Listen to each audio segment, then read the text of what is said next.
Bienvenidos a Los Hijos del Averno, el podcast donde yo, Vic Ferrero, junto a dos grandes amigos y un invitado al cual no ha llegado, trataremos todo tipo de temas, esto con alta dosis de sarcasmo, sátira y sobre todo humor negro.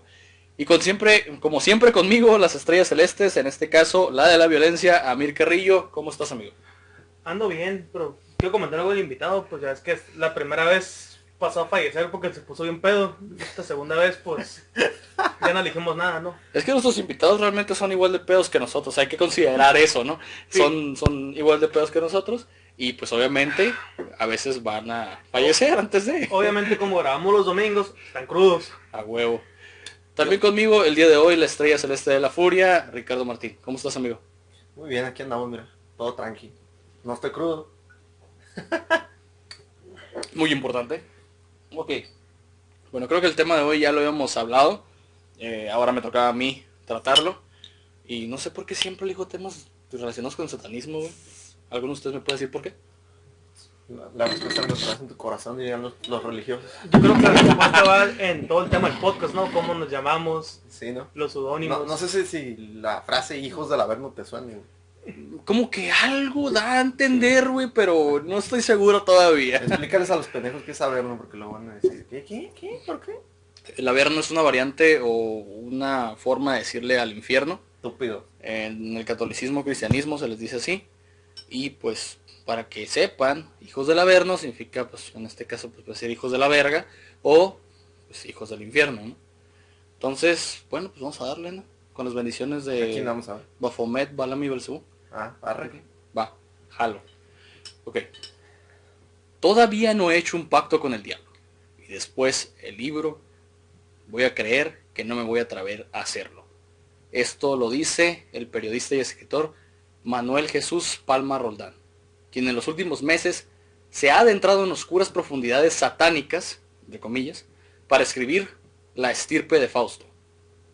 Desde el famoso bluesman Robert Johnson, hasta el monstruoso Gilles de Rais y la sanguinaria Elizabeth Báthory, los violinistas Niccolo Paganini y Giuseppe Tartini, y el santo Teófilo de Aldana, el primero en firmar un pacto con el diablo según registros, el libro recorre las historias de 10 legendarios servidores de Satanás.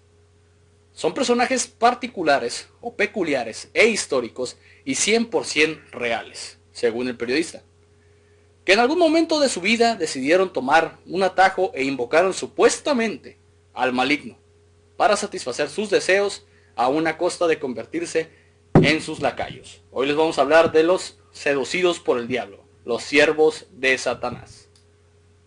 A la verga, sonó bien chingón ese título. Me gustó. Soy la verga, lo sé, güey. Un siervo es un esclavo, pendejo. ¿Sí? Muy cierto. Un siervo es un esclavo. No y... el siervo de venado, estúpido. Bueno, sí. Oh, yo no. pensé que era el siervo de la nación Benito Juárez.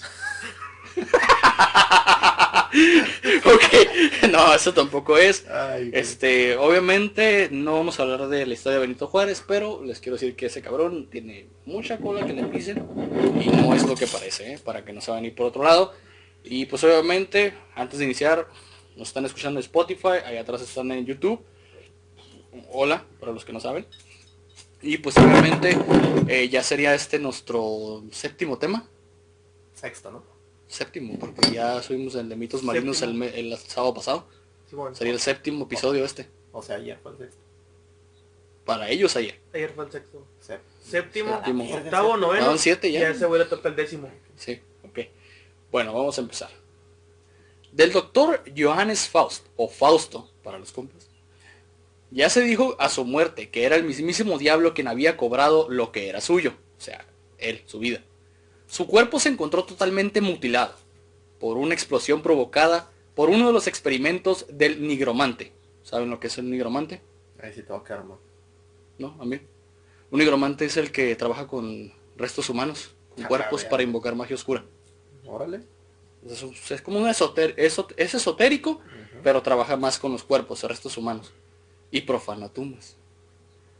Apenas 50 años después, un librito editado en Frankfurt, Alemania, recogió su leyenda.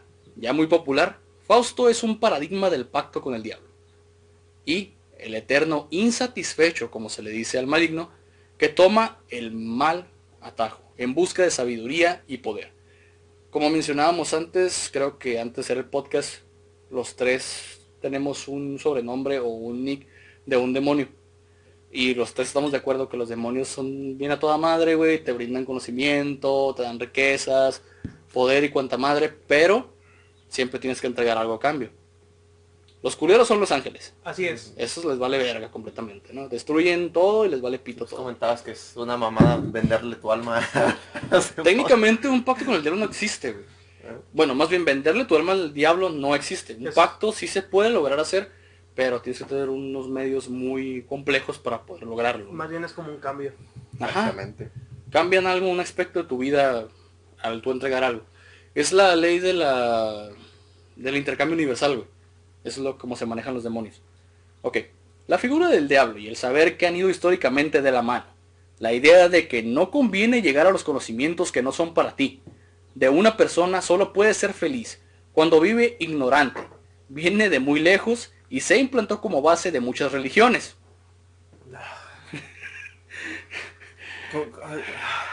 Refiriéndonos al árbol del bien y el mal bíblico, cuya manzana comieron Adán y Eva, empujados por la serpiente y fueron expulsados del paraíso.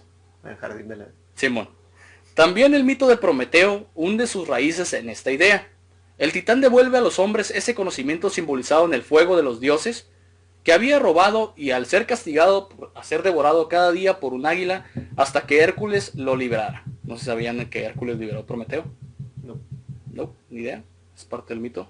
No. Okay. Es bastante evidente el paralelismo entre Prometeo y lo que es un ser que lleva la luz a los hombres. En este caso, en la Biblia sería Lucifer. Al fin y al cabo, es un nombre del diablo cuando todavía es un ángel de Dios y significa portador de la luz o luz bella. Para nuestros compas cristianos y católicos, saludos a todos ustedes. En su análisis sobre Satanás, desde el punto de vista histórico, antropológico y cultural, se remonta hasta el origen de su figura, a los diablos antes del diablo. En su recorrido histórico se deduce que el nombre siempre ha sido fascinación por el mal. Es decir, el hombre siempre ha querido ver qué hay del lado oscuro de la fuerza, vamos a decirlo así, para conseguir un atajo y obtener riquezas más rápido. Escuchaste bien Star Wars. Sí se refiere, por eso volteé a ver a Vir, güey, porque eres Esta la fan de... verga, me cae Star Wars, güey. Está bien perro Star Wars. Está bien pendeja, güey, no Estás mames. bien pendejo tú, güey. No mames. Pendejo creer en la Virgen, güey. Star Wars más perro. ¿Quién dijo que yo creo en la Virgen? Ah, yo no sé, yo nomás dije para ver quién me ofendía. Ya ven que siempre dicen que no soy correcto con lo que digo. Políticamente correcto. Políticamente correcto. Pero, verga. ¿quién de nosotros tres es políticamente correcto aquí, güey? Nadie, güey. Ok. Este mismo ha logrado y ha llegado a entender ciertos comportamientos morbosos del ser humano. Aunque podemos llegar a simpatizar con ellos, no hay más que ver las audiencias que tienen ciertos programas en los que no se hace nada bueno. En los que simplemente hay peleas, broncas, etcétera, etcétera. Y como imágenes de guerras y atentados que nos ponen los pelos de punta y nos horrorizan. A la vez, es como si no pudiéramos dejar de mirarlas. O sea, lo que quiere decir es que el ser humano siempre es morboso por naturaleza. Sí. Siempre queremos ver el morbo, siempre Sí. somos... Pues es como los mexicanos, ¿no? Somos fanáticos del humor negro. Ujú. Eso es de ley. Entonces, por tantos estandoperos que han salido, güey, de México. Ok. El mal se ha llamado de miles de formas, pero no todas las denominaciones son sinónimas. Lucifer es el nombre que se le da cuando aún está al servicio de Dios. Satanás cuando ya es un ángel caído. Satán deja de ser un seudónimo. Y decía el cristianismo que hay muchos demonios y solamente un diablo. Pero eso lo dicen los cristianos, ¿eh? El diablo es con mayúsculas. Siempre si se fijan en los celulares, cuando tú vas a poner Dios o vas a poner diablo, automáticamente te lo pone con mayúscula. No sé si se ha fijado en eso. Ok, el diablo es con mayúsculas, como lo decía. Es Satanás, con acento en la última A. Lucifer y luego demonios hay muchos.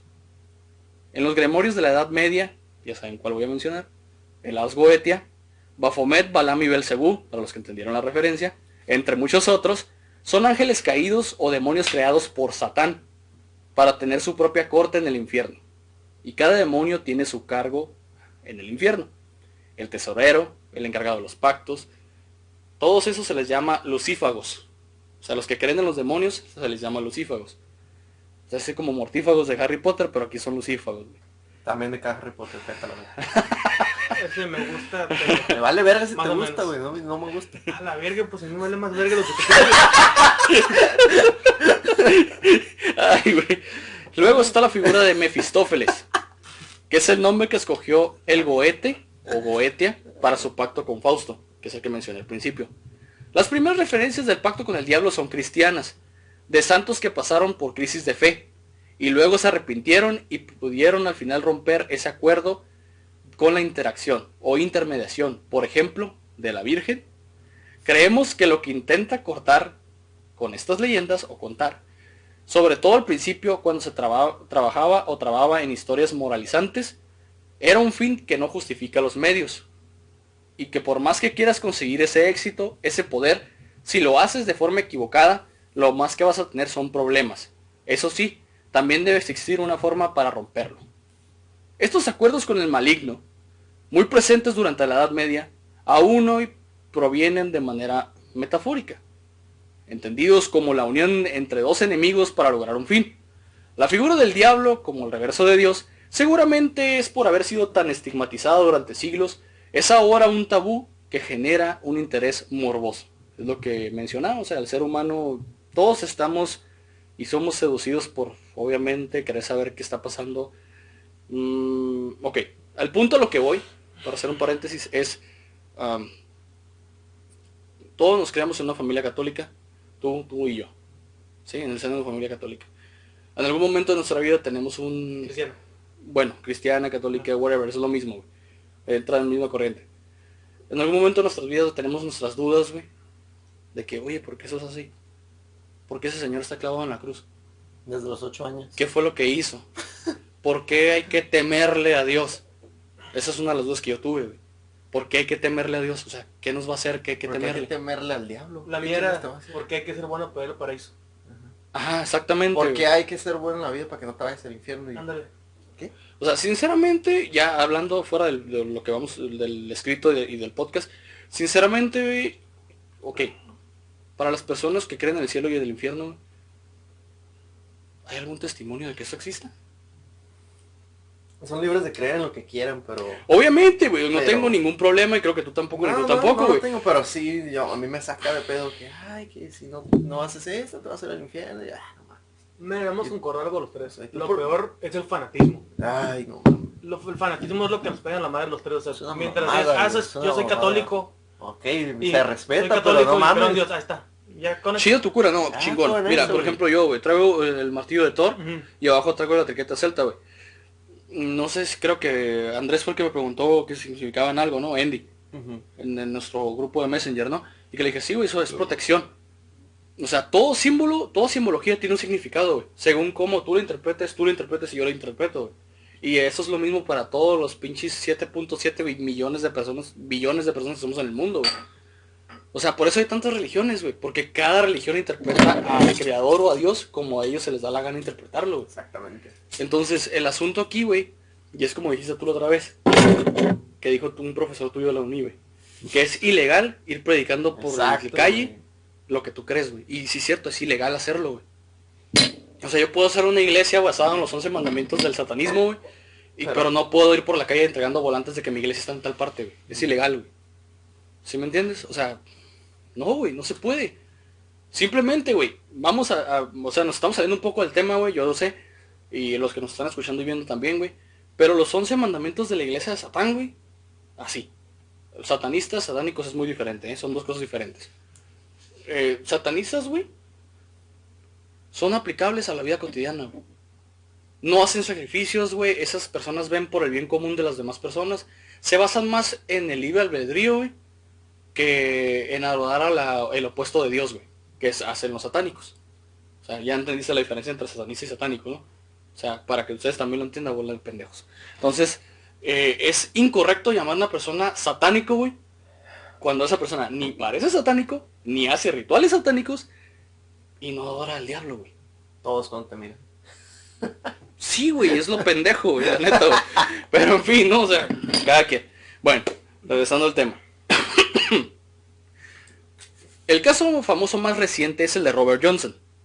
A principios del siglo XX, a quien la leyenda le acompañó en vida, él mismo reconoció que había hecho un pacto con el diablo y dedicó canciones al mismo.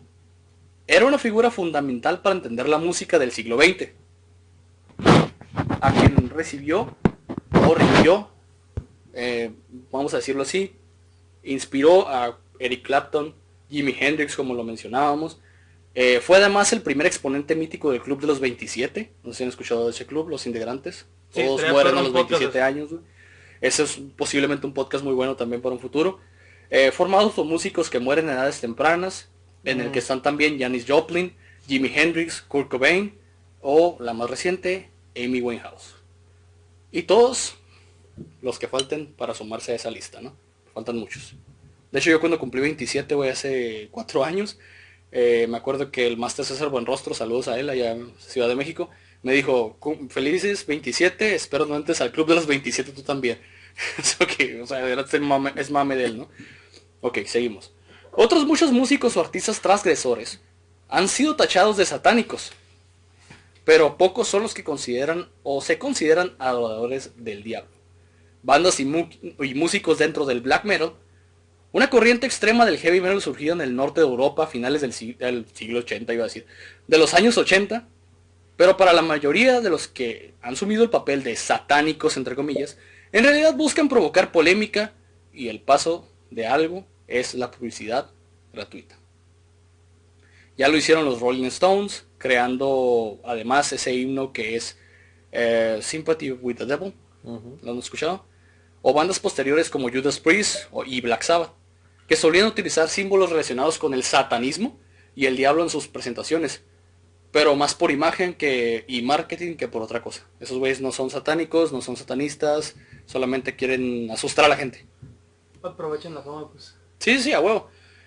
También AC/DC tiene guiños al diablo en sus canciones, o Motley Crue utilizó alguna portada con un pentagrama invertido. Sí. Uh-huh. Me da la verga, me gusta ese. Sí, o sea, ahí sí está chingón esta verga. Uno de los símbolos más utilizados por los satanistas es el pentagrama, aunque su origen no tenía nada que ver con lo que estos güeyes tocaban, ¿no?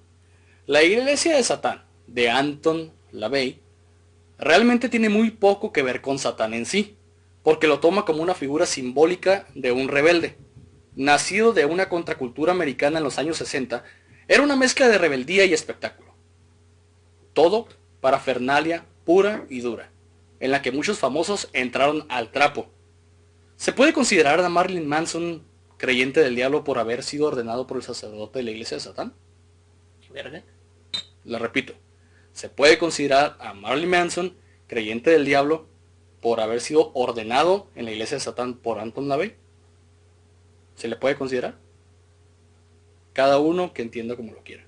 Para mí ese vato no es satanista, no es satánico, es un güey nada más frustrado con la vida, que pues tiene el cómo poder ser creativo y lo hace, ¿no? Porque el vato, la neta, sus shows son una chingonería, güey. Hay que reconocerlo. ¿De Marilyn Manson? Sí. Mientras no se caiga, todo bien. Sí, a huevo, ¿no? Mientras no se porte de su madre, todo perfecto. Como los últimos. Ok, ahora otra pregunta. ¿Existen actuales grupos que practiquen rituales satánicos oscuros? Posiblemente. Lo más probable. Algunos autores y escritores famosos creen que es complicado saberlo. Después de leer mucho y tratar de hablar con mucha gente, la visión que han tenido muchos sobre el satanismo es real. No el moderno, como figura metafórica, casi no existente. En su opinión, el satanismo real está muy desintegrado y lleva como creencia casi algo unipersonal, que es difícil encontrar en grupos grandes, como el templo de Seth en España. No sé si sabían que había un templo de Seth. Seth, el dios egipcio.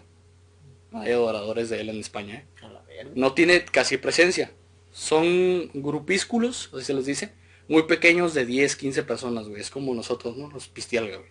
Ándale. Personas que no hacen rituales ni sacrificios, ¿no? Nosotros hacemos el rituales de la peda cada jueves, nada más. Ok.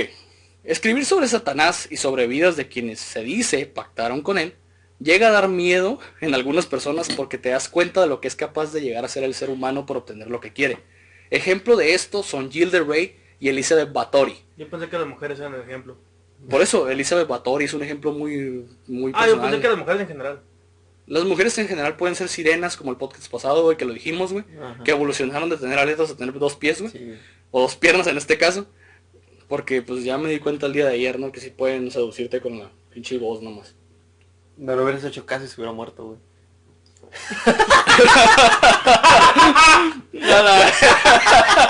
¿Qué?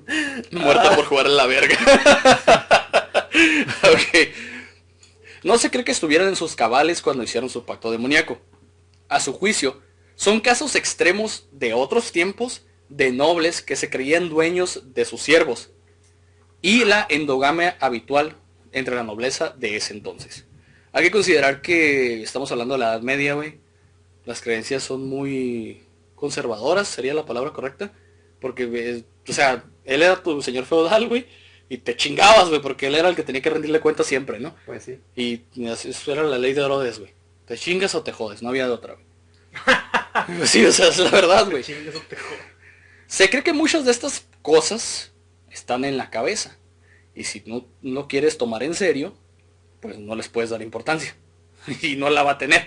Es como si, güey, no creo en Dios, pues si no le das importancia, pues y nunca va a tener importancia, ¿no? Obviamente, si se la das, vas a ver señales. Hay un componente psicológico No mames. importantísimo. Y lo es todo. Me sonó como lo que pasa con una morra, güey. Si no le das importancia, te da la verga. Pero si le das importancia, güey. Es que psicológicamente está correcto lo que dice aquí, güey. De hecho, sí. Porque si tú le das importancia a un problema, por ejemplo a mí que me han mandado a la verga 1000 veces, güey. Si yo le doy importancia me voy a sumir en la depresión y voy a valer verga, güey.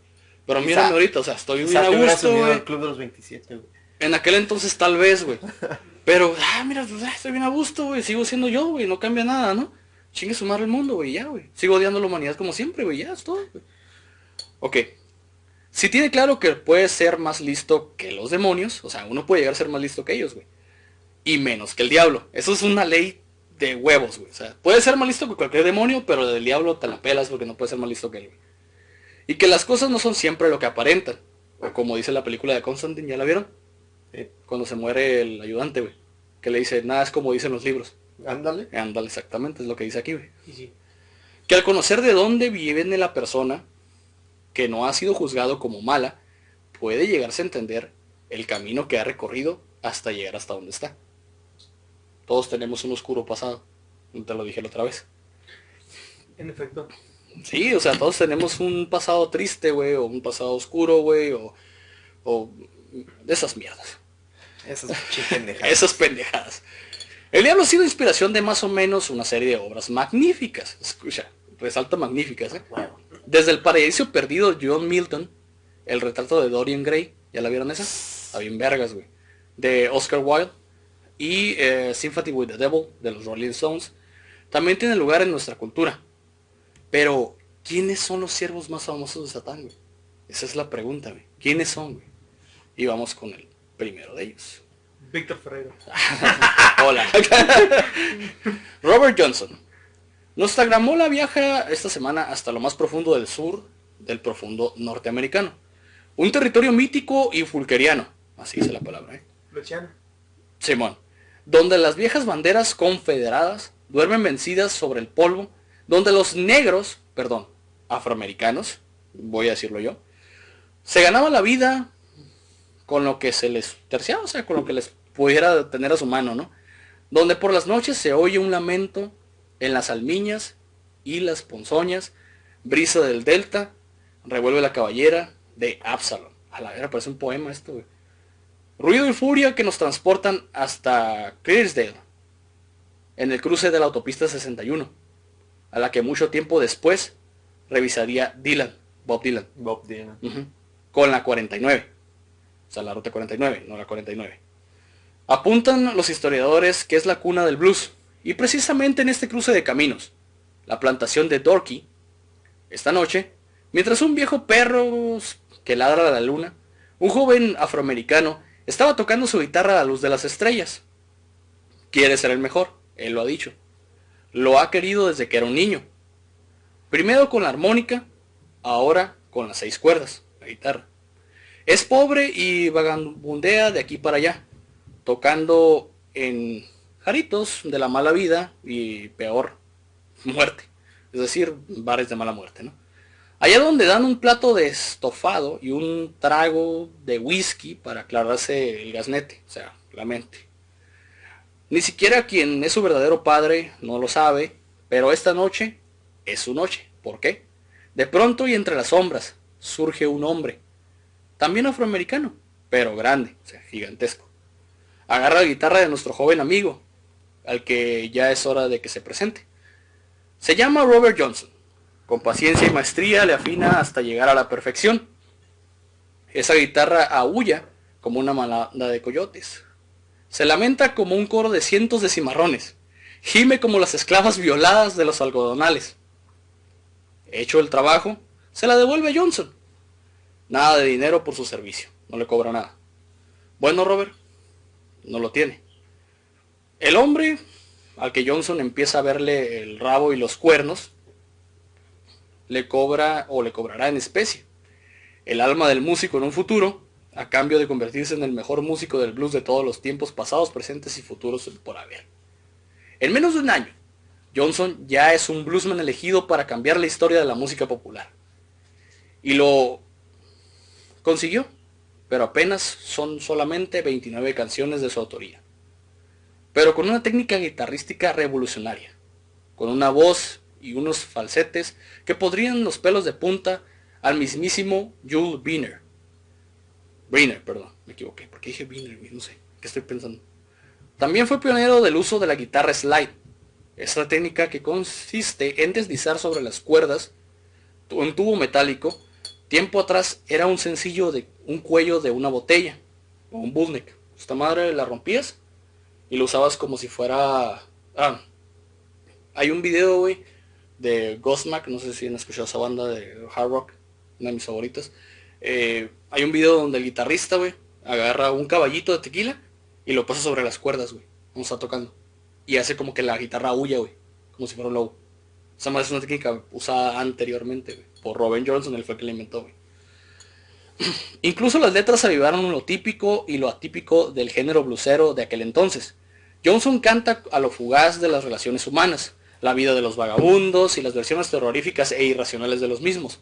Quien sabe su fruto y su nefasta relación con Lucifer, escuchen bien, se cuenta que era capaz de reproducir al instante y tras solo una escucha de cualquier melodía que sonara por la radio. Es decir, nomás la escuchaba, güey, y el vato ya la estaba tocando, güey, sin saber cuál era. Se cuenta que muchos de los grandes del rock and roll lo tienen como maestro y sus dedos se le aparecían en los sueños a Eric Clapton, Jimmy Page, Rip Coder, Keith Richards, Muddy Waters y hasta Bob Dylan, güey. Ay, güey. En aquel agosto de 1938, Robert Johnson estaba en un bareto de Greenwood, en su estado natal de Mississippi. Tenía bolo, pero no llegó al escenario. Una amante despechada lo envenenó ahí mismo. Tenía apenas 27 años. Dicen en sus últimas palabras escritas sobre una servilleta que fueron las siguientes: ruego a mi Señor que venga para llevarme a la tumba, refiriéndose a Satanás y no a Dios. Fue enterrado en una anónima y miserable caja de pino.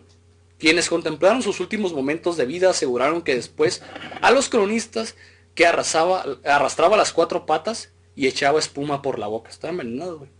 Quizá el innombrable ya se había llevado su alma. ¿Qué hubo, ¿Qué opinan? Porque estaba envenenado, no mames. Para empezar. Para empezar es una señal de que está envenenado, ¿no? Está envenenado, o sea, no mames. Podría ser. Eso iba a pasar. Ok, vamos a lo mejor con uno de los que ustedes no conocen mucho, pero yo sí, la neta, sí he investigado la historia de este cabrón, hijo de perra, güey. Gilles de Rais, francés, la mano derecha de Juana de Arco. Pero los franceses eran bien hijos de puta, así es que... Sí, estaban loquitos en aquel entonces. Todavía están medio mareados. ¿Quién fue el que quemó los templarios, güey? El Felipe el Hermoso, ¿no? Creo que sí. Que profetizó el último gran maestro templario, profetizó que el Papa y él se iban a morir y se murieron cuando él dijo, güey. Ok, Gilles de Rais. Él dijo lo siguiente: yo soy una de esas personas para quienes todo lo relacionado con la muerte y el sufrimiento tiene una atracción dulce y misteriosa, una fuerza terrible que empuja hacia abajo. Yo lo hice. Yo hice lo que otros hombres sueñan hacer. Yo soy vuestra pesadilla. admitió el mariscal Gilles de Rey poco antes de ser ejecutado en el año 1440. Se suponía que Gilles, que torturar y violar o matar, no siempre en ese orden, a unos 150 infantes, es lo que sueña y haría cualquier hijo de un vecino si pudiera. ¿Qué verga? ¿Tienes esos pinches sueños No pendejos? sé, güey. ¿Qué ocurre cuando un psicópata permanece en la aristocracia? ¿Qué ocurre cuando se puede matar sin consecuencias? Esta es la historia de cómo uno de los hombres más poderosos de toda Francia medieval asesinó imprudentemente durante décadas por pura y mísera diversión, hasta que sus crímenes adquirieron la categoría de masacre y resultaron demasiado oscuros. Gilles de Montessery d'Aval nació en la Torre Negra del castillo de Champouche en 1404, siendo uno de los 2 hijos resultantes del matrimonio entre Guy de Rey y la hija de su peor enemigo, Jane de Croix. Las familias pactaron este matrimonio pensando que el enlace pondría fin a la larga enemistad, pero por el contrario, Gilles y su hermano quedaron pronto muy huérfanos de padre y madre, por razones desconocidas. Sí, claro, ¿no? Lo que es peor, bajo la custodia del oscuro e intrigante abuelo materno que tanto odiaba a su padre, como todo suegro, güey. Sí. Traicionando el testamento del padre de las criaturas. Jean de Croix se hizo cargo de la educación de sus nietos y dio forma a lo que iba a ser la personalidad cruel y sádica de Gilles de Rey. Jean de Croix le enseñó a su nieto que los nobles podían actuar con impunidad y que si alguien se interponía en los planes, lo mejor era usar la violencia. Como ejemplo de ello, el abuelo secuestró a una sobrina suya, Catherine de Troyes, para que su nieto se casara con ella y heredara sus numerosas propiedades en Ponthieu. Cuando los familiares de la joven protestaron, Jean de Croix amenazó a la familia de la muchacha con meterla en un saco y echarla al río Loira.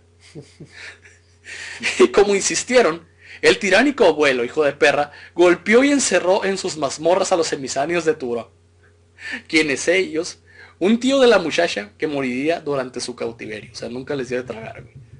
En 1432, el patriarca Jean de Croix llegó a su muerte en su último gesto de maldad y desprecio.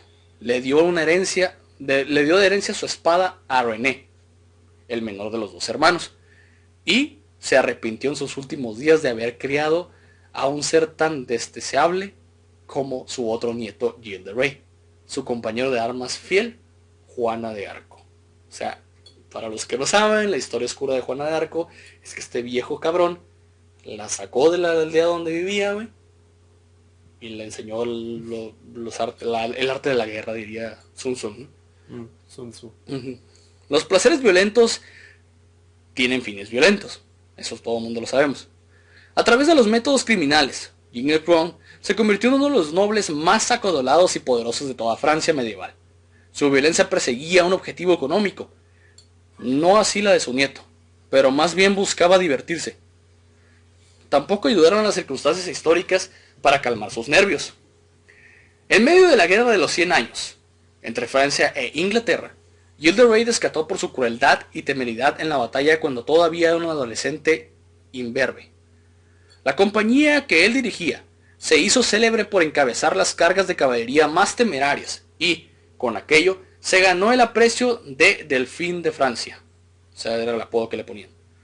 Cuando Juana de Arco reclamó al Delfín Carlos, en 1429, un ejército para liberar Orleans. No sé si saben que Juana de Arco es conocida como la Dama de Orleans. No, ni idea. Bajo su asedio inglés, fue Gilles de Rey quien encabezó con más de 10.000 soldados reales.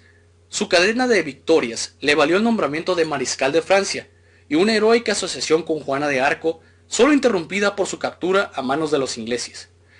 Si bien el favorito del rey, de la Temou, se lavó las manos y se negó a negociar un rescate por la joven Juana. Gilles de Rey intentó convencerle de que podían salvar a la doncella de Orleans a través de un intrépido plan. Desconocía en ese momento que el favorito del rey, lo que más deseaba, precisamente, es que Juana desapareciera de la historia, de la escena política. O sea, siempre es movimientos políticos, güey. Así fue. Juana de Arco fue condenada por herejía y murió en la hoguera en el año de 1431 a la edad de 19 La años. verga, le quemaron el La chingado. verga, qué joven. Sí, a huevo, bien morrilla, güey. Mientras que el mariscal de Francia se convencía de que aquel mundo de intrigas palaciegas no era suyo. Su violencia iba a carecer de esas sutilezas palaciegas. Los rumores de niños desaparecidos se extendieron poco después de que el mariscal regresara a Campos. El aprendiz de un curtidor de 12 años de edad desapareció de la faz de la tierra cuando debía entregar un mensaje en el castillo de Gilles de Rais. Al preguntar al curtidor por su aprendiz, el señor de la comarca afirmó que el muchacho había sido raptado por Twelfy, uno de los salteadores. Una explicación que se haría habitual cada vez que alguien llamaba a la puerta de las posesiones del noble francés buscando ser su aprendiz, su mozo y su nieto, o en este caso, su hijo. Niños vagabundos, mozos vendidos por sus amos, un sinfín de métodos criminales arrojaron a decentes preadolescentes a las orgías sangrientas del poderoso noble. Al poco tiempo, la comarca de París de Ray se convirtió en un triángulo de las Bermudas para los niños desaparecidos. Asediado por las preguntas, el militar y noble francés reconocería más tarde que había raptado a todos esos niños, pero lo que hacía y lo hacía era por orden del rey, para entregárselos a los ingleses y educarlos como pajes. ¿Sabes lo que es un paje? No, ¿No? ¿qué es un paje? Un esclavo sexual, güey. Ah, como una paja. Eso sí, es un sinónimo de... Por supuesto, esto era mentira. Una vez en su poder, los criados se ocupaban de vestir a los niños con prendas lujosas y los sentaban a cenar con su señor y sus sádicos invitados.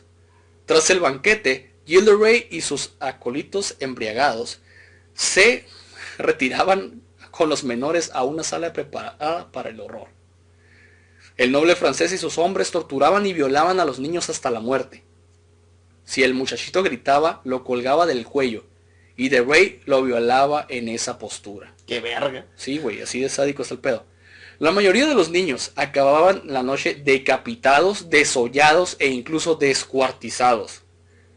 La necrofilia del noble, a veces, alargaba la velada hasta allá de la muerte de los muchachos, más allá.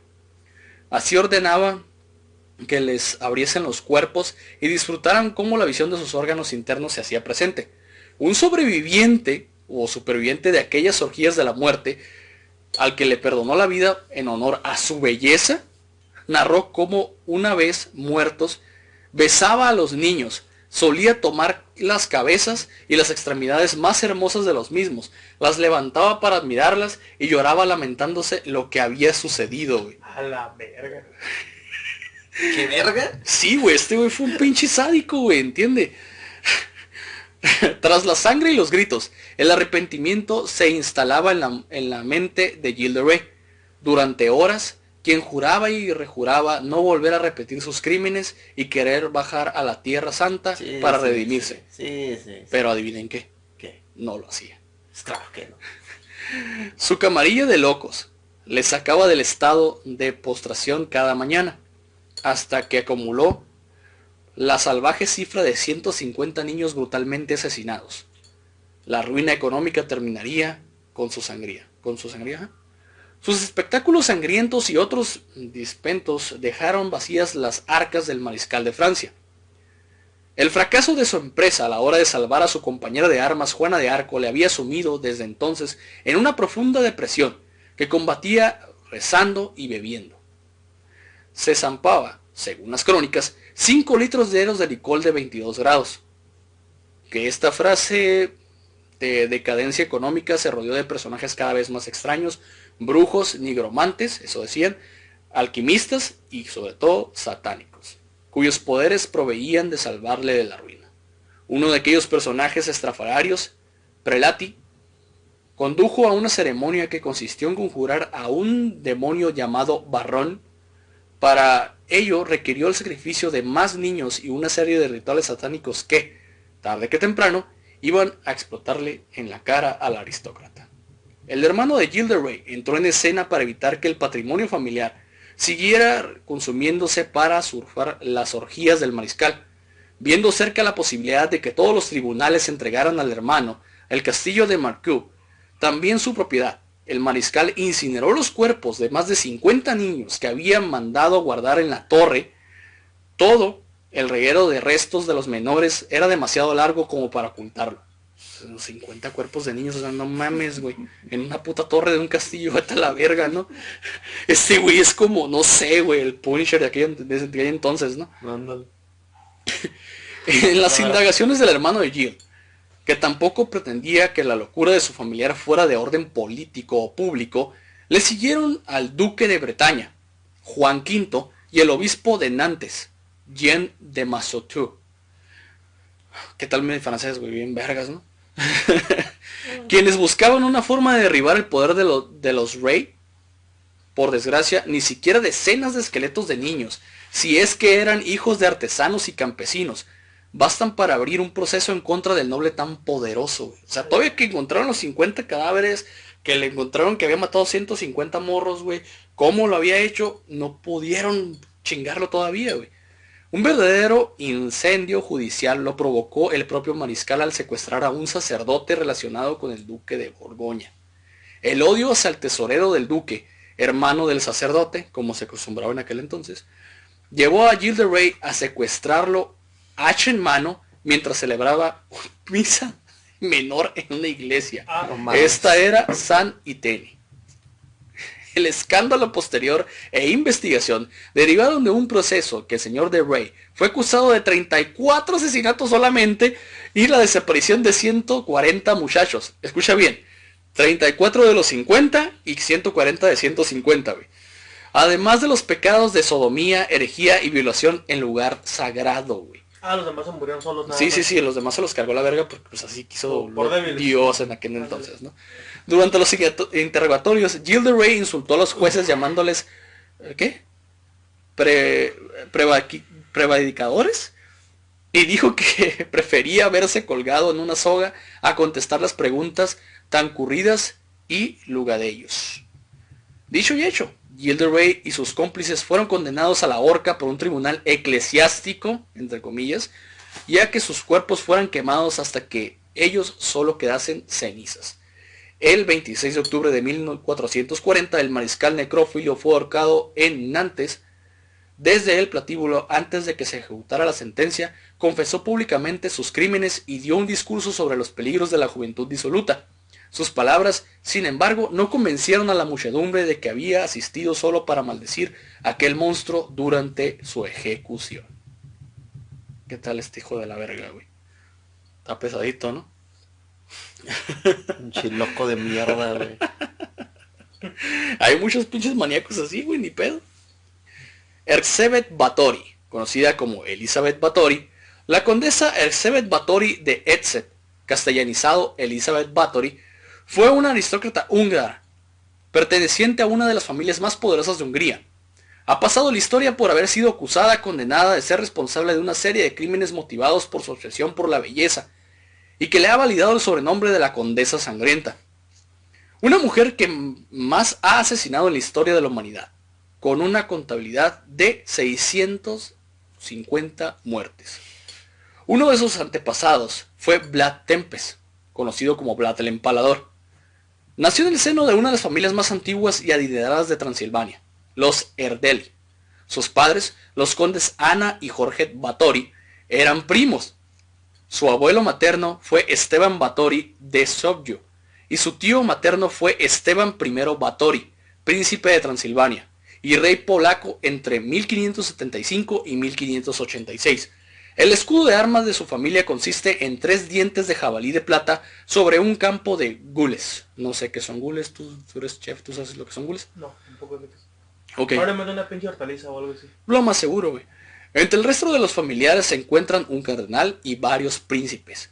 Su infancia transcurrió en el castillo de Sepke, y antes de cumplir los 6 años sufría ataques de lo que se puede considerar hoy en día epilepsia. A los 11 años fue prometida con su primo Francesc Nasasdi. ¿Qué, güey? Es que el incesto era muy común antes, güey. Conde anteriormente varón, de 16 años. Fíjate la diferencia, 11 y 16.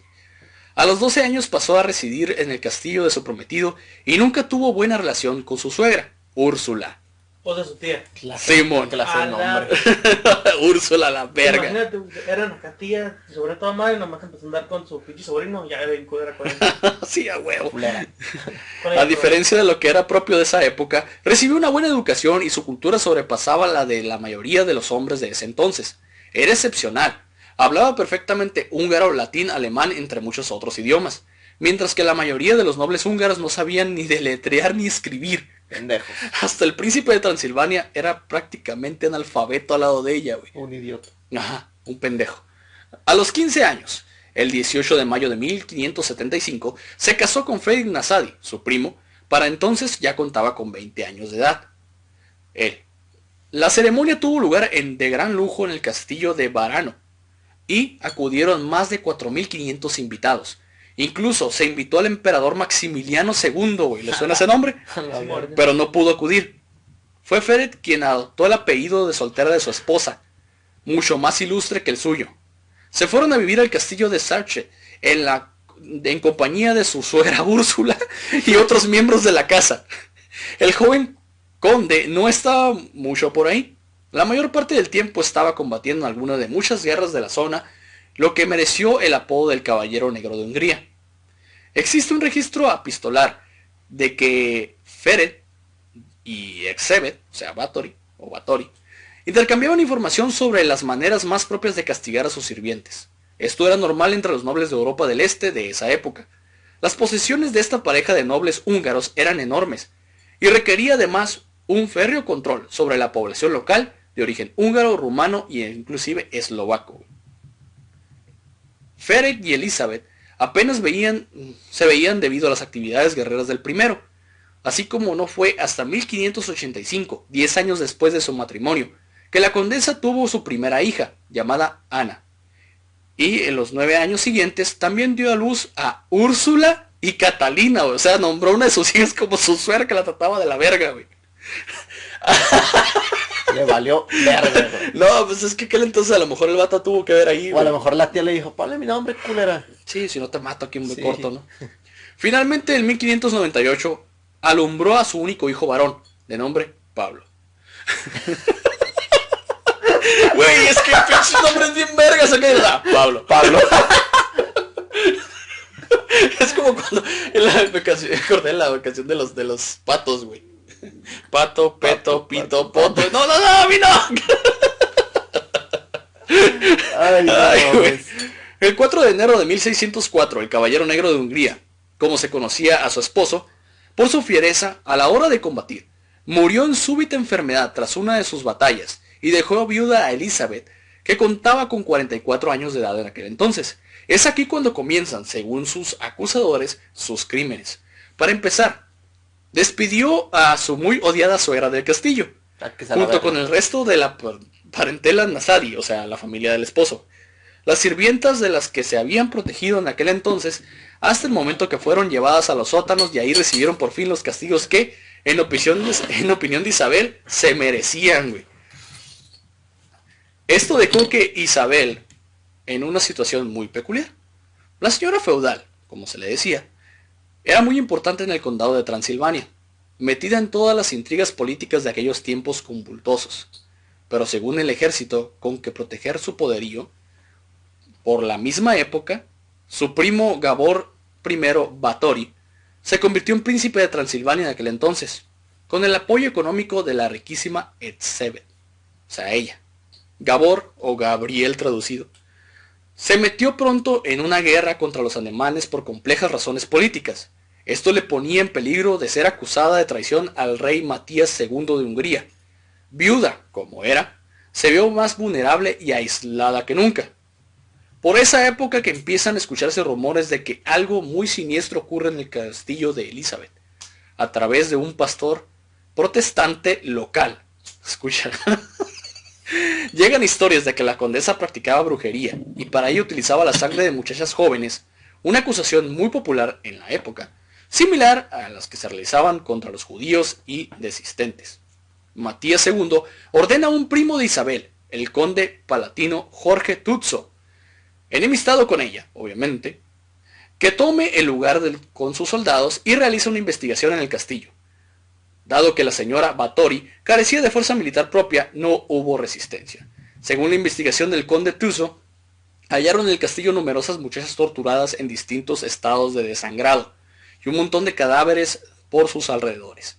En 1612 se inició un juicio en Basit contra Elizabeth, la cual se negó a declararse inocente o culpable. O sea, no sé, así dijo. Me vale ver.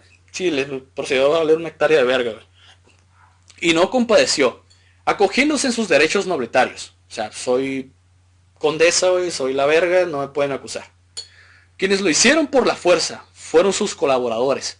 Juan Urbari, el mayordomo, testificó que su presencia se había asesinado mínimo a 37 mujeres solteras, entre 11 y 26 años de edad, y 6 de ellas se les había reclutado él personalmente para trabajar en el castillo. La acusaron de concentro de asesinatos de jóvenes nobles, pues lo que las siervas carecían de importancia, o sea, ellas valían verga.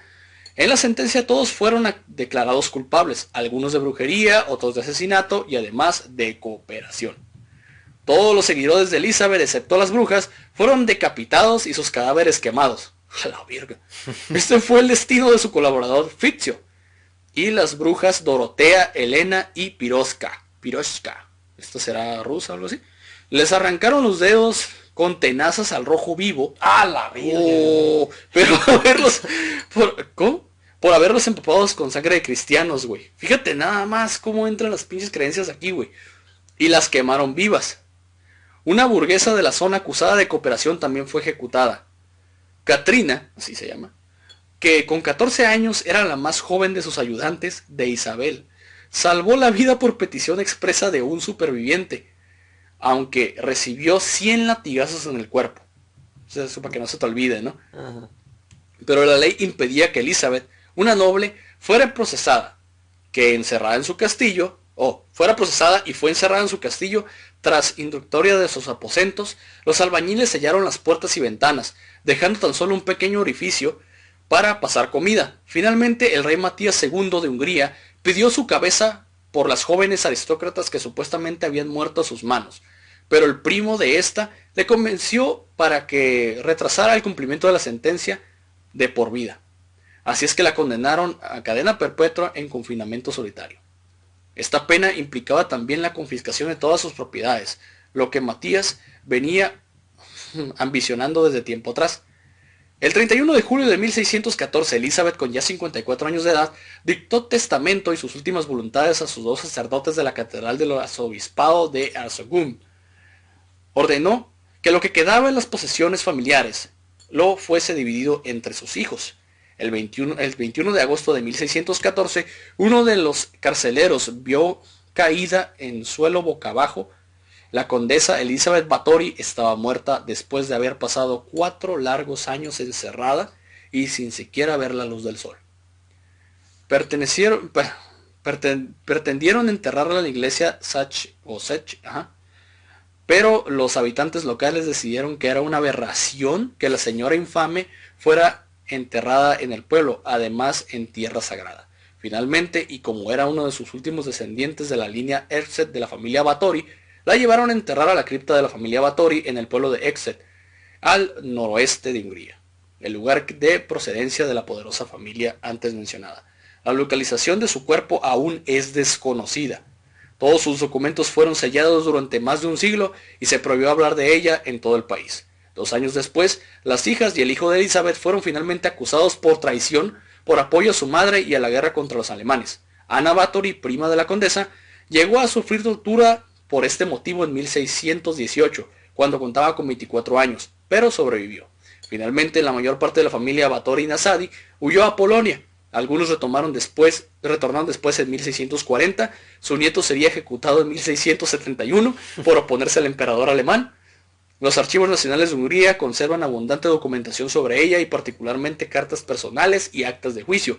Sin embargo, sus míticos diarios, al igual que su retrato original, se hallan en paradero desconocido. Verga. O sea, cada uno se puede hacer un podcast de estos cabrones, güey. Un pasado de verga, güey. ¿Conocían la historia de Elizabeth? Yo sí. Sí. Sí, de hecho, por ahí hay rumores o se cree de que todo esto fue jugada política, ¿no? Para tumbarla a ella. Sí, todo fue. Sí, todo. Hay Es rumores que sobre eso. hay que considerar también, güey, que vives en la Edad Media y el hombre tiene poder, güey. El hombre es el verga ahí, güey. Y si eres vieja, valiste verga. Es como decíamos la otra vez, güey. Nada más había de dos, güey. O eras puta o te dedicabas a la casa, güey. Y como esta era una noble y heredó un chingo, pues que dijeron los pinches condes, los príncipes, vamos a tumbar a esta pinche vieja y nos vamos a quedar con todo, güey. Hay rumores, ¿no? No todo está completamente acá. Bueno, continúo con el violinista Niccolo Paganini, que se cree que es otro de los que pactaron con el diablo. Cuenta la leyenda que una noche de 1787, un diablo se le apareció en sueños a Teresa Barricado, esposa del comerciante genovés Antonio Paganini. Le comunicó que su hijo de 5 años estaba predestinado a ser un mago del violín. Antonio decidió entonces que el pequeño Niccolo iba a ser el más grande violinista del mundo. Le encerraba durante 10 horas diarias para practicar y le buscó un profesor, el maestro Alessandro Rolla. Al escucharlo tocar, él dijo: has venido a aprender, pero no tengo nada que enseñarte. El mismo maestro le dijo al morro, Niccolo se presentó en público por primera vez a los 10 años, y con 16 ya tenía una enorme popularidad. Era flaco, alto, feo, desgarbado y con extremidades exageradamente grandes. Se dice que sus manos llegaban casi hasta las rodillas. Se presentaba al público con trajes gastados y raídos de frondesa melena. El manotas del... El manotas, güey. El manotas de aquella época. Sí, a huevo, güey. Sus dedos eran de gran longitud, que le permitían ejecutar movimientos increíbles y alcanzar registros imposibles. Numerosos estudios sostienen que padecía de síndrome de Marfan, una extraña enfermedad que afecta a una de cada 5.000 personas. Antes de cumplir los 20 años, había compuesto más de 20 piezas de diversos instrumentos. En 1805, con 23 años, fue nombrado director musical de la corte de María Ana Elisa Bagliocchi, princesa de Lucca y hermana de Napoleón Bonaparte. A la verga. Cargo que ocuparía hasta el año de 1813. A pesar de su aspecto, el glamour de la música y la fortuna de que ésta procuraba, le permitía llevar una vida de mujeres y borracheras, como nosotros yo creo, ¿no? Una noble dama de Italia, bastante mayor que él, lo sacó de los ambientes del vino, pero la historia no terminó pronto y Niccolo regresó a la mala vida, esta vez por la senda del juego, o sea, le gustaba apostar. Pasaba de cama en cama. O sea, culiador el vato, ¿no? Y... Esas manotas, güey, no sí, mames. no mames. Acabas de decir que hacía Sí, magia con los huevo, dedos, güey. güey, no mames, güey. Y depilaba todo el dinero encaído en sus Ah, yo pensé manos. que a las viejas, güey. También. Se cree, ¿no? Y su tara genética congénita añadió Paganini con el tiempo la sífilis. Pues era obvio, güey, que le iba a pasar algo, güey. Ay, a la verga, güey. La perfección de su música llevó a que corriera el rumor de que se había pactado con el diablo. Cuando se anunciaba un concierto de Niccolo, todo el mundo corría al teatro, desde el más sofisticado burgués y hasta la madame del prostíbulo más cercano. Por aquellos años compone Paganini sus famosas piezas de violín que serían luego reinventadas para el piano por Franz Liszt, entre ellas la conocida como la Capella, el movimiento final del concierto para violín número 2, en si menor.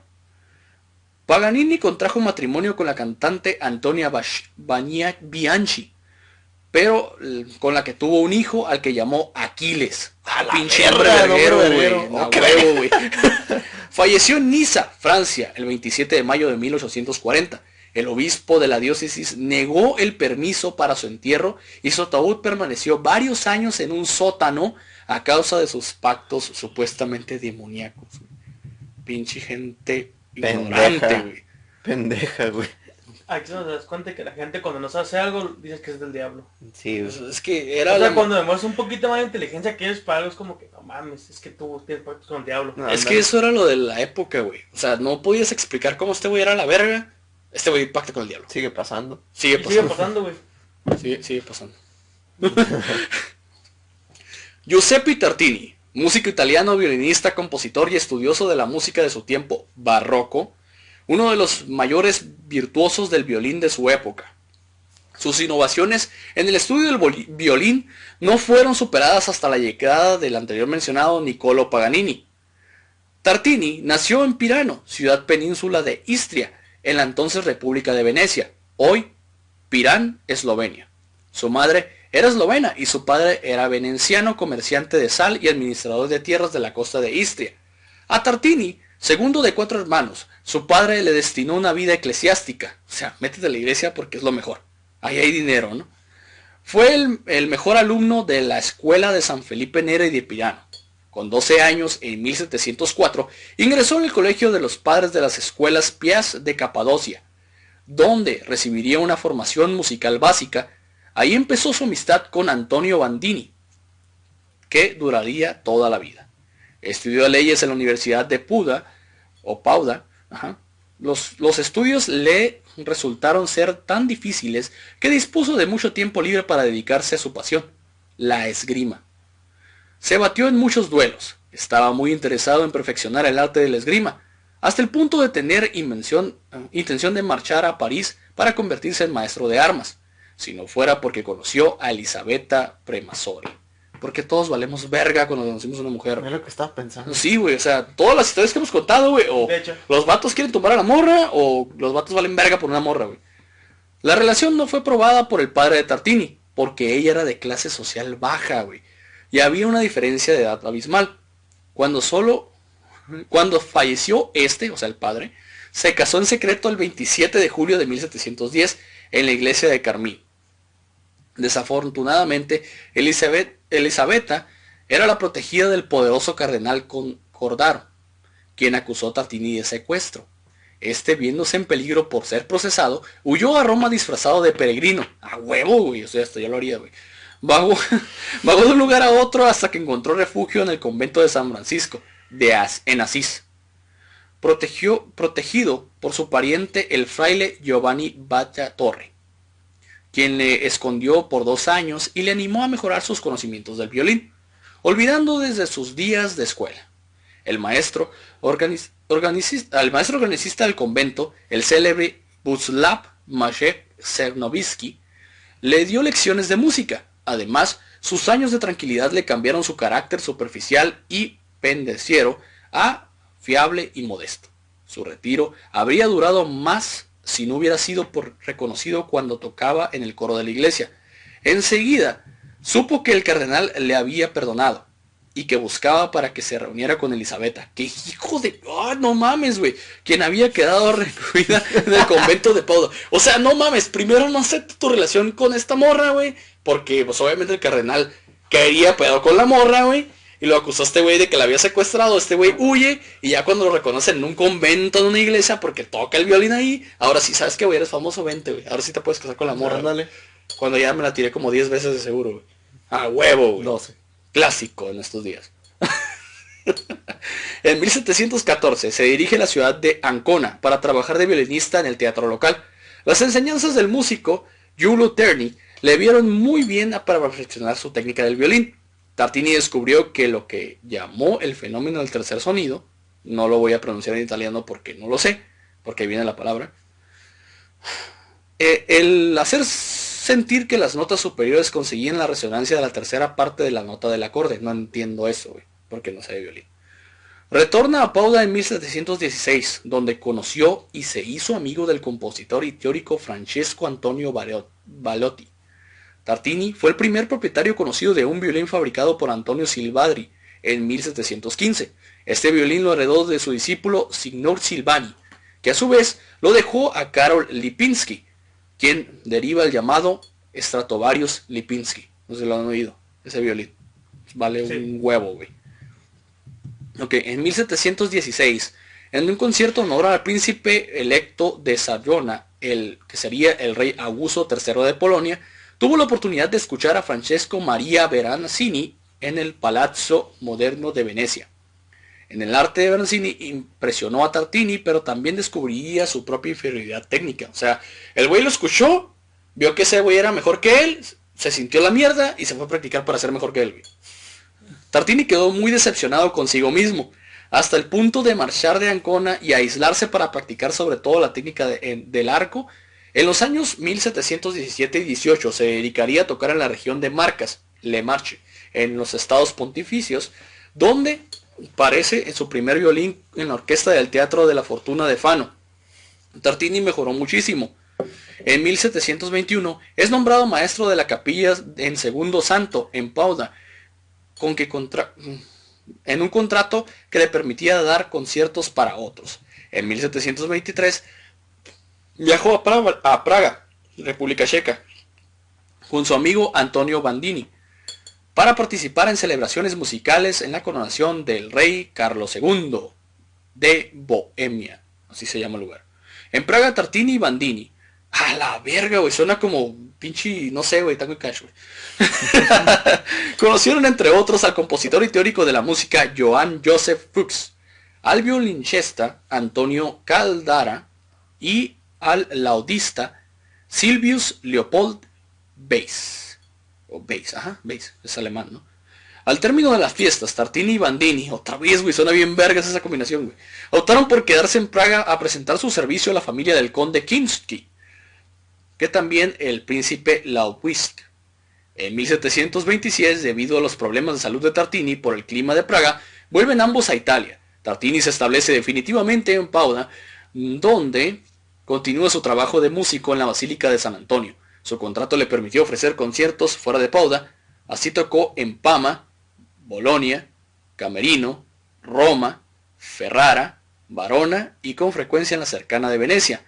Su afán por la enseñanza lo movió a crear en 1728 la Escuela de las Naciones, escuela de violín que atrajo estudiantes de Italia, Francia y la Alemania Imperial, e inclusive Inglaterra y otros países de Europa en el siglo XVIII. Algunos de ellos llegaron a ser grandes violinistas: Pasquale Vini, Domenico Ferrari, Pietro Nardini, Domenico da Giulio, Joseph Tuscemolini, Pierre de la José, Carminati, Magdalena Lombardi, Antonio Capuzzi y Francesco Salieri. Este último sí lo he escuchado, güey. Que dio clases de violín con su hermano menor, el futuro compositor Antonio Salieri. A los que no sabían, el rival acérrimo de Wolfgang Amadeus Mozart, güey. Sí, se odiaban esos dos cabrones, güey. Se odiaban, ¿sabes por quién se odiaban, güey? Por María Antonieta, güey. Y a los dos los mandó a la verga, güey. Típico. Típico. A huevo. Cada vez más se fue interesando por la teoría de la armonía y la acústica, tal que desde 1750 hasta el final de su vida publicó varios tratados teóricos, sobre la que destaca el Tratado de la Música según la verdadera ciencia de la armonía. A la verga, pinche nombre viene acá. Hecho en 1754. Estuvo de maestro de la Capella Antoniana hasta 1765, cuando le sustituyó su alumno Yolo Malageni, o Malenegri, pero continuó de profesor hasta 1767. Giuseppe Tartini falleció en Pauda el 26 de febrero de 1770, a los 77 años. Güey, duró un chingo, güey. A consecuencia de gangrena que padecía en una pierna. 2 años después de fallecida su mujer Elisabetta, sí se quedó con ella, güey. Los restos de ambos quedaron en la iglesia de Santa Catalina. El abad Fanzago se encargó del Parengino y Magnetti, que celebraron el funeral. Compuso alrededor de 150 conciertos y 100 sonatas para violín, de las cuales sus obras más conocidas son El Trino del Diablo y Concertino para clarinete y piano. Se considera que descubrió el fenómeno acústico de la combinación tonal al observar que, cuando se producen simultáneamente dos notas y se mantienen durante un tiempo, se percibe una tercera nota. Pues eso pasa en todos los instrumentos casi, güey. Este fenómeno se denomina como sonido diferencial o sonido Tartini, de ahí el nombre, güey. A veces, o además, desarrolló una nueva técnica de manejo del arco todavía vigente e introdujo mejoras en las cuerdas. La sonata para violín de sol menor, más conocida como el Trino del Diablo o Sonata del Diablo, es una obra de violín solo con un acompañamiento de bajo continuo, encontrada como uno de los trabajos más brillantes de Tartini. Famoso por ser exigente técnicamente, y aún hoy en día, Tartini la compuso a raíz de un supuesto encuentro con el diablo, como contó el astrónomo francés Jérôme Ladan, donde Ladan deja registro de su libro Voyage du Franco de Italie, O sea, un viaje de un francés a Italia, güey. Sería la traducción, creo. Sí, entendí. Sí, ¿verdad? Yo también lo entendí, güey. Fíjate, qué pendejo, ¿no? Según el escrito de Tartini, dijo lo siguiente. Una noche de 1713, soñé que había hecho un pacto con el diablo y él estaba a mis órdenes. Todo me salía maravillosamente bien. Todos mis deseos eran anticipados y satisfechos con creces por mi nuevo sirviente. Ocurrió que, en un momento dado, le di mi violín y lo desafié a que tocara para mí una pieza romántica. Mi asombro fue enorme cuando lo escuché tocar, con gran bravura e inteligencia, una sonata tan singular y romántica como nunca antes había escuchado. Tal fue mi maravilla, éxtasis y todo lo demás, inclusive el deleite, que quedé pasmado y una violenta emoción me despertó. Inmediatamente tomé mi violín, deseando recordar al menos una parte de lo que recién había escuchado en mi sueño, pero fue en vano. La sonata que compuse entonces es, por lejos, la menor que jamás he escrito. Aún la llamo la sonata del diablo, pero resultó tan inferior a lo que había oído en el sueño que hubiera gustado romper mi violín en pedazos y abandonar la música para siempre. O sea, el vato tuvo una pinche visión acá y lo quiso replicar y valió verga. Este es el mejor tema compuesto por Tartini, tanto que para los críticos como para los teóricos musicales, en música se llama trino de la alternerancia rápida de dos notas separadas por un intervalo de un tono, de una segunda mayor y un semitono de una segunda menor. Es un desmadre, güey. Tengo una prima que toca violín y dice que es de las más difíciles del mundo, güey. Esa madre eso. De hecho, creo que este güey cuando se estaba muriendo, él dijo que su trino del diablo, güey, era caca comparado con lo que el diablo le había tocado, güey. Pues dijiste eso. Ajá, sí, es una mierda, güey. Que ya el último de ellos, ya para terminar con este podcast, es Teófilo de Adana. En la mitología cristiana, ¿Qué verga? no sé, güey, yo no sabía que existía eso, güey. Teófilo de Adana o Teófilo el penitente, güey.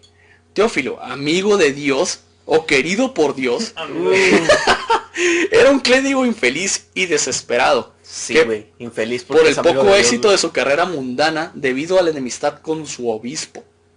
Teófilo vende su alma al diablo para triunfar, pero es redimido por la Virgen María. Ande, verga. Hasta la historia en esta historia aparece ya una versión griega del siglo VI escrita por un tal Eschonanus, que asegura haber sido testigo directo de los hechos. En el siglo IX, la historia aparece un texto cristiano llamado Miraculum Sancti Maria Teófilo Penitente. En este texto ya introduce la figura del judío como mediador en el pacto con Diabolus, o el diablo, su patrón, que apunta a un libero de sangre contra los judíos. En el siglo X, la monja poetisa Otskuta de Gamesim adaptó este texto para un poema narrativo que elabora sobre la bondad intrínseca del cristiano Teófilo e interlaza las fuerzas del bien y el mal, así atribuyendo al judío el carácter de mago y nigromante. Según su modelo, la Virgen devuelve a Teófilo el contrato maléfico para que éste enseñe a su congregación, muriendo poco después. Gutier de Conci escribió un largo poema respecto a él titulado Conmen Theophilus Bin Penitente. En el texto sirvió como base para la obra teatral de Rousseau, Le Miracle de Pontify, en el siglo XIII, donde Teófilo desempeña un papel central, con la Virgen y el obispo en el lado del bien y el juicio y el diablo en el lado maligno. En la tradición literaria hispana aparece el 25º y el último de los milagros de Nuestra Señora de Gonzalo de Berceo, y en la tercera de las cantas de Santa María de Alfonso X el Sabio. O sea, todos estos güeyes los acusaron de ser pinches satánicos y valieron verga todos al final, porque no los pudieron. Y pues así terminamos el podcast de los siervos de Satán. Faltan muchos, obviamente faltan un chingo, Puta pero madre, pues, algo. si lo vamos vamos a tardar creo que 2 horas del podcast, güey, Hasta más. hasta más. Entonces, obviamente creo que ustedes no conocían la historia de Gilderoy porque les miré las caras de que Pero estaban no como mames. que, ¿what? No mames, estaba bien pirata. Ese güey estaba mal de la cabeza, güey. Lo que pasa es que ese cabrón, güey, al morir Juana de Arco, güey, que era como para él... O sea, todos tenemos una crush, güey. Para este güey era su crush, güey. Cuando este güey tenía como 26 años, ella tenía 19, ese era su crush, güey. Era su crush loli, güey, por así decirlo, ¿no? Crush loli. Y se murió la morra, güey, la ejecutaron a la verga por supuestamente bruja, güey. Y este güey Se fue a la verga. se fue a la verga de loco, güey. Y fue cuando empezó a matar niños, güey. Porque como no podía satisfacer no pudo estar con la morra, la hizo con niños, güey. Y fue lo más... violar y descuartizar Ajá, niños, güey, porque mi crush no me hizo caso, verga, güey. no mames. No, porque se murió, güey. Porque se murió, porque la mataron por hereje, güey. Así que no mames. Y en cuanto a Elizabeth Báthory se refiere, güey, ya habíamos comentado de esta madre, hay una teoría muy plausible, fuerte. si me puedes decir así, güey, y muy concreta, de que esta morra, pues, No hizo ni madres. no hizo ni madres de lo que dice aquí, güey. No fue ni sangrienta ni nada, ni es un puto demonio, ni hizo pacto con demonios. Simplemente, güey, todas sus movidas políticas, a la morra se quedó con un chingo de feria, con un chingo de propiedades, y pues los príncipes y todas sus madres como se manejan, güey. Pues es una morra, y en aquel entonces pues las mujeres no tenían voto ni voz, güey. Voz ni voto sería, o viceversa. Y pues la quisieron tumbar, güey. La encerraron, la condenaron por crímenes que ella no cometió según esto, y valió verga, güey. Murió a los, ¿qué? 55 años. Duró bastante, güey, la neta. Y los otros violinistas, pues, por sus habilidades, güey, se dice que habían pactado. Pero en lo que refiere a Niccolo Paganini, güey, él sufría de una enfermedad que hace que las extremidades sean un poco más largas de lo normal y le daba la facilidad para poder tocar, güey. En cuanto a Giuseppe Tartini, güey, pues él tenía un pinche conocimiento bien vergas. Y porque tenía el conocimiento tan vergas, ya la raza dijo, ¿sabes qué, güey? Este güey es pacto con el diablo. Porque es más inteligente que yo. Ándale, porque es más inteligente que nosotros, ya es satánico, güey. Bueno, pues no sé, amigos míos, aquí finalizamos el podcast que estuvo un poco más largo de lo normal, de siervos de Satán o seducidos por el diablo, en cuyo caso. Y pues, Amir, ¿en qué redes sociales te pueden seguir nuestros amigos? A mí en Instagram como Amir-Carrillo. Y a ti, Ricardo, ¿cómo te pueden seguir? Me pueden seguir como Ricardo con K.Martin34 en Instagram. A mí, malditos mortales infelices, me pueden seguir como DarHBixer en cualquiera de mis redes sociales, Twitter, Instagram. Tenemos un Instagram también para el podcast, Los Hijos del Averno 2020, donde colgamos contenido exclusivo, videos, las pedas, que próximamente las vamos a subir ahí también, para que todos ustedes vean que no nada más es puro tripeo, que bueno, sí es tripeo, pero realmente cuando nos clavamos en un tema, como pueden ver, estamos serios. Y ese tema la neta estuvo muy interesante como para decir puras mamadas, que sí las dijimos, ¿no? Pero la neta hay información que a lo mejor, por ejemplo, yo desconocía mucho de Tartini y de Paganini, güey. Ustedes no sabían la historia de Gilles de Rais, de Elizabeth Báthory, tú y yo la conocemos, a lo mejor él no tanto, güey. O sea, sí se puede. El siguiente tema creo que te toca a ti, ¿verdad, güey? Entonces vamos a ver qué onda y vamos a ver cuándo puede venir alguien de invitado, güey, porque la neta... Los que han querido venir han valido verga, güey, y la neta no es el chiste, estaría bien un cuarto cabrón aquí o cabrona que nos diera la contra, güey. Que dijera, ¿sabes qué? No, esta madre no fue así, güey. Esta madre pasó así. Y estaría perro, güey, que fuera un como mini debate, güey, del tema, güey. Bueno, amigos, entonces, pues, aquí lo dejamos. Espero lo hayan disfrutado. Nuestros amigos en YouTube, ahí, hola, cuídense, se lo lavan. Y en Spotify, pues sería nuestro 7º episodio, a ver el 8º que se le ocurre a Ricardo traernos. Amigos, pues recuerden la frase célebre de todos aquí, sacrificios humanos para todos. Nos vemos.